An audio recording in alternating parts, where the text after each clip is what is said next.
अस्सलाम वालेकुम स्टूडेंट्स। हमारा फर्स्ट टॉपिक जो है जनरल मैथ्स में वो है इक्वेशंस और इनइक्वालिटीज़ पे। डेफिनेशन सबसे पहले हम देखेंगे कि इक्वेशन की डेफिनेशन क्या है। What is an equation? Equation की डेफिनेशन क्या है हमारे पास? An open mathematical statement with equal sign is known as equation in which value of one side of the statement is equal to the value of the other side. ठीक है, simple सी definition है कि ऐसी mathematical statement जिसमें हमारे पास equal का symbol आ रहा हो वो हमारे पास क्या होती है?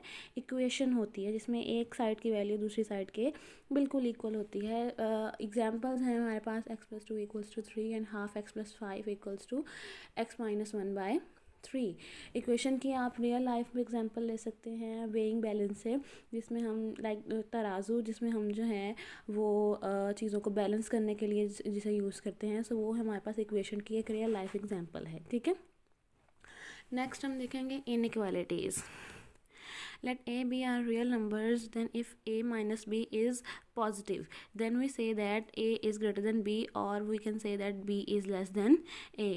अगर a माइनस b जो मैथमेटिकल एक्सप्रेशन है, अगर उसका आंसर पॉजिटिव आता है, यानी कि a में से हमने b को माइनस किया है तो आंसर पॉजिटिव आ रहा है, सो श्योरली a जो है वो b से बड़ा है। So we can say that a is greater than b, या दूसरे लफ्ज़ों में हम कह सकते हैं कि b जो है वो a से छोटा है, that is b is less then a। Clear हो गया यहाँ तक?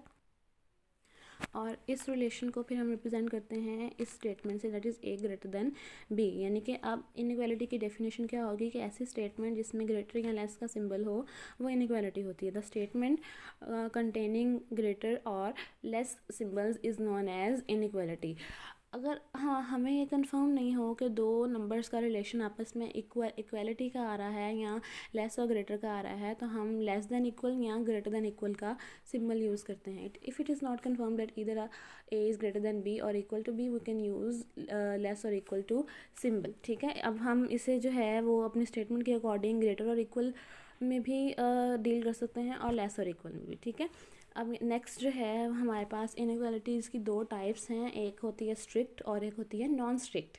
स्ट्रिक्ट इनइक्वालिटी वो होती है जिसमें इक्वालिटी के चांसेस नहीं होते, यानी कि इक्वल का सिंबल यूज़ नहीं होता, और नॉन स्ट्रिक्ट इनइक्वालिटी वो होती है जिसमें इक्वल का सिंबल यूज़ होता है। ठीक है, द इनइक्वालिटी कंटेनिंग लेस और इक्वल और ग्रेटर और equal symbols is known as non strict inequality. और स्ट्रिक्ट इनइक्वालिटी की डेफिनेशन क्या होगी? The inequality without equal symbol is called strict inequality. Next हमारे पास हैं इनइक्वालिटीज़ की प्रॉपर्टीज़। ठीक है, सबसे पहले है ट्राइकोटॉमी प्रॉपर्टी। अब ट्राइकोटॉमी प्रॉपर्टी क्या है कि अगर दो नंबर्स हैं हमारे पास a और b, दो रियल नंबर्स हैं, सो उनके दरमियान जो है वो तीनों केसेस में से कोई एक केस होल्ड करेगा, यानी कि तीनों स्टेटमेंट में से कोई एक स्टेटमेंट ट्रू होगी। या तो a b से लेस होगा, या a और b इक्वल होंगे, या फिर a जो है वो b से ग्रेटर होगा। ये ट्राइकोटॉमी प्रॉपर्टी है। नेक्स्ट है ट्रांजिटिव प्रॉपर्टी। ट्रांजिटिव प्रॉपर्टी क्या है कि let a b belongs to r, a b दो रियल नंबर्स हैं हमारे पास, if a is greater than b and b is greater than c, then a is greater than c। ठीक है, ये ट्रांजिटिव प्रॉपर्टी है, यानी कि अगर एक नंबर a जो है वो b से बड़ा है और b c से बड़ा है, सो ऑटोमेटिकली हमारे पास a किससे बड़ा हो जाएगा? c से बड़ा हो जाएगा। लाइक अगर हम जो है इसकी एग्जांपल लें 3 से, अगर 4 जो है वो 3 से बड़ा है और 3 जो है वो 2 से बड़ा है, तो ऑटोमेटिकली हमारे पास 4 2 से बड़ा हो जाएगा और ये स्टेटमेंट जो है ये ट्रू है। ठीक है, इसी तरीके से लेस की इक्वालिटी जो है वो इनइक्वालिटी जो है वो होल्ड करती है। इसकी भी एग्जांपल हम ले सकते हैं कि 2 is less then 3 and 3 is less then 4, so this means that 2 is less than 4. Next है एडिटिव क्लोयर प्रॉपर्टी। अगर a b से बड़ा है, if a is greater than b, then हम दोनों साइड्स पे सेम नंबर ऐड करें तो आंसर जो है उनके दरमियान भी वही इनइक्वालिटी होल्ड करेगी। If a is less than b, then a plus c is less than b plus c। Next हमारे पास आती है मल्टीप्लिकेटिव प्रॉपर्टी। अब मल्टीप्लिकेटिव प्रॉपर्टी में हमारे पास 3 पॉइंट्स हैं।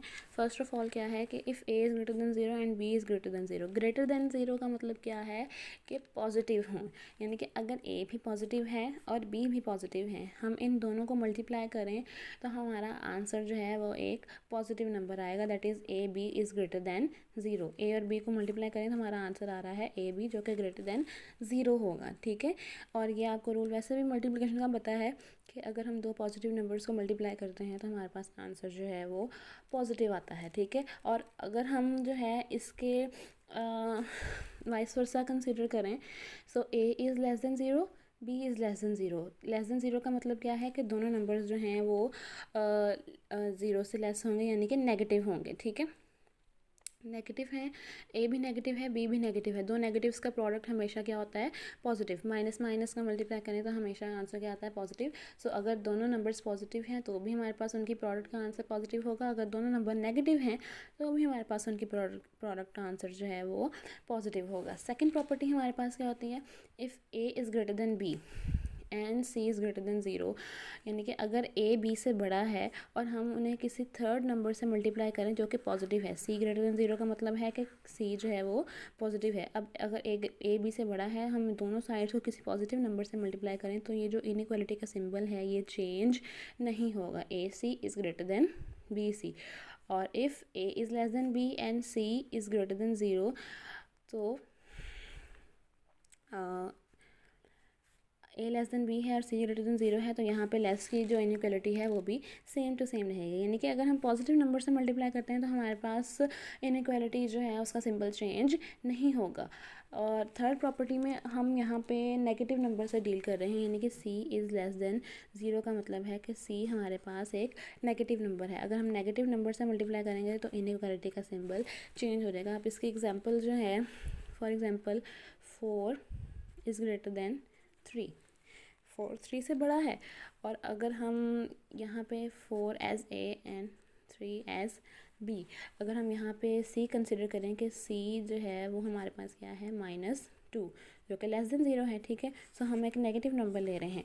अब हम इसको दोनों साइड से मल्टीप्लाई करें, सो -2 multiply by 4 and -2 multiply by 3, -8 and -6, ठीक है। और यहाँ पे इनइक्वालिटी का सिंबल चेंज हो जाएगा, ठीक है। -8 इज़ लेस देन -6। ये आपको पता है कि नेगेटिव में हम जितनी बड़ी वैल्यू लेते हैं वो नेगेटिव में जो है वो उतनी छोटी हो जाती है। -8 जो है वो -6 से छोटा होगा, ठीक है। सो ये इनइक्वालिटीज़ की प्रॉपर्टीज़ थी कुछ जो आपको मैंने एक्सप्लेन कर दी हैं। ओके, नेक्स्ट टॉपिक हमारे पास है solving linear and quadratic equations. सबसे पहले हम देखेंगे कि लीनियर इक्वेशन होती क्या है। A linear equation in one variable X is an equation in which variable X occurs only to the first power. ये लीनियर इक्वेशन की डेफिनेशन है। अगर हम ऑरली देखें तो लीनियर इक्वेशन क्या होती है, सिंपल कि जिसमें वेरिएबल की हाईएस्ट पावर जो है वो 1 हो, ठीक है। जैसे ax + b = c, यहाँ पे x की पावर क्या है हमारे पास 1, तो अगर x अपनी 1 फर्स्ट पावर तक अपेयर हो तो वो इक्वेशन हमारे पास जो है वो लीनियर इक्वेशन आ जाती है। यहाँ पे एग्जांपल्स दी हुई हैं, 2x + 3 = 4, 4x - 5 = 0, ठीक है। अब सॉल्विंग लीनियर इक्वेशंस, हमने अब लीनियर इक्वेशंस को सॉल्व करने के मेथड देखने हैं, ठीक है। सबसे पहले हमें जो इक्वेशन दी हुई है 3x/2 - x - 2/3 = 25/6। अब ये इक्वेशन जो है ये हमें स्टैंडर्ड फॉर्म में नहीं दी हुई, यहाँ पे फ्रैक्शन है, ठीक है। फ्रैक्शन की फॉर्म में ये इक्वेशन दी हुई है। सबसे पहले हम इसको जो है वो स्टैंडर्ड फॉर्म में लेके आएंगे, यानी कि x + b = c, without fraction की फॉर्म में हम इसको लेके आएंगे। अब यहाँ पे 3x/2 - x - 2/3 = 25/6, ये हमारे पास इक्वेशन है। हम यहाँ पे LCM लेंगे, इस साइड पे 6 हमारे पास LCM आ गया, हमारे पास 6 LCM आ गया। सो यहाँ पे 3 मल्टीप्लाई होगा 3 × 3x माइनस इसके न्यूमिनेटर से हमारे पास 2 मल्टीप्लाई होगा 2 × x - 2। अब ये 6 जो है इस 6 से कैंसिल हो गया, 3 × 3x 9x 2 into x minus 2। अब क्योंकि बाहर -2 से हम मल्टीप्लाई कर रहे हैं तो अंदर जो ब्रैकेट में जो सिंबल्स हैं वो सारे चेंज हो जाएंगे। जब हम नेगेटिव वैल्यूज़ से मल्टीप्लाई करते हैं तो जो वैल्यूज़ के सिंबल्स होते हैं वो चेंज हो जाते हैं, यानी कि पॉजिटिव जो है वो नेगेटिव में चेंज हो जाता है और नेगेटिव पॉजिटिव में चेंज हो जाता है। ये हमने इनइक्वालिटीज़ की प्रॉपर्टीज़ में अभी अभी पढ़ा है, ठीक है। सो हम जब -2 को x से मल्टीप्लाई करेंगे तो -2x, -2 को -2 से मल्टीप्लाई करेंगे तो +4 हो गया, ठीक है। 9x - 2x 7x, 4 इस साइड पे आके, यहाँ पे इस साइड पे पॉजिटिव था, इस साइड पे आके नेगेटिव हो जाएगा। सो 7x = 21, 7x = 21, x = 21/7। 7 इस साइड में मल्टीप्लाई हो रहा था, इधर आके इस साइड पे आके डिवाइड हो गया 21/7। इसको कैंसिल करेंगे, सो ये x की वैल्यू हमारे पास आ गई 3। सो सोल्यूशन सेट किया है 3। क्लियर हो गया ये क्वेश्चन। अब नेक्स्ट जो है वो भी लीनियर इक्वेशन हमें दी हुई है, फ्रैक्शन के फॉर्म में है। अब यहाँ पे सबसे पहले हम जो वेरिएबल वाली वैल्यूज़ हैं उनको हम एक साइड पे करेंगे और कांस्टेंट वैल्यूज़ को एक साइड पे करेंगे। अब इनमें